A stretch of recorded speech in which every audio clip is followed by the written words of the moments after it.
మిథున రాశి వారికి మంచి యోగం పట్టింది తెలుసా మీకు? యాక్చువల్గా మన మే 15 నుండే గురువు మిథున రాశిలోకి వచ్చాడు. మిథున రాశిలోకి గురువు వచ్చిన కాడ నుండి 6 సంవత్సరాలు రాసి పెట్టుకోండి, రాజయోగమే.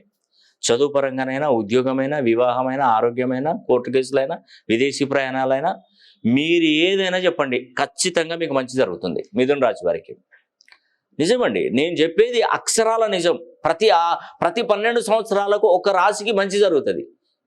ఎందుకంటే గురువు ప్రతి 12 సంవత్సరాలకు ఒక్కొక్క రాశిలో సంచరిస్తుంటాడు. 12 సంవత్సరాల తర్వాత మిథున రాశిలోకి వచ్చాడు. ఇంకా మీకు రాజయోగం ఏర్పడుతుందండి.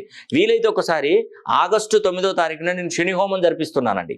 గురువు మీ జన్మరాశిలో ఉన్నప్పుడు గానగాపురంకి వెళ్ళి ఆ గురువుకు సంబంధించినటువంటి ధనుసు రాశి వారు కానీ, మీనరాశి వారు కానీ, ధనుసు రాశి అది మిథున రాశి వారు కానీ, నేను గానగాపురంలో ప్రత్యేకమైనటువంటి శని పూజలు జరిపిస్తాను. ఖచ్చితంగా ఈ 3 రాశులు శని హోమం జరిపించుకోండి, మీకు మంచి జరుగుతుంది. మీ పేరు గోత్రనామాలు పంపించండి, నేను తప్పకుండా శని హోమం జరిపించి ఆ వీడియో పంపిస్తాను. మీరు రానవసరం లేదండి. మీ పేరు గోత్రనామాలు మీరు ఏ దేశంలో, ఏ కంట్రీలో, ఏ రాష్ట్రంలో ఉన్నా పర్వాలేదు. ఖచ్చితంగా నేను శని హోమం జరిపించి మీకు తప్పకుండా ఆ వీడియో అందజేస్తాను. అతి శక్తివంతమైనటువంటి కంకణాన్ని మీకు ఇస్తాను.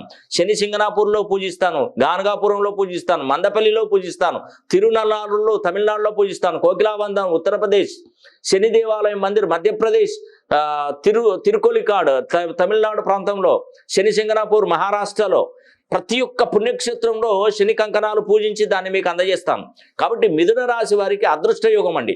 గురుబలం ఉంటే ప్రపంచాన్నైనా జయించవచ్చు. అలాంటి గురుబలం మీకు తప్పకుండా కలగబోతుంది. మీ జీవితంలో ఉన్నతమైనటువంటి స్థాయికి వెళ్తారు.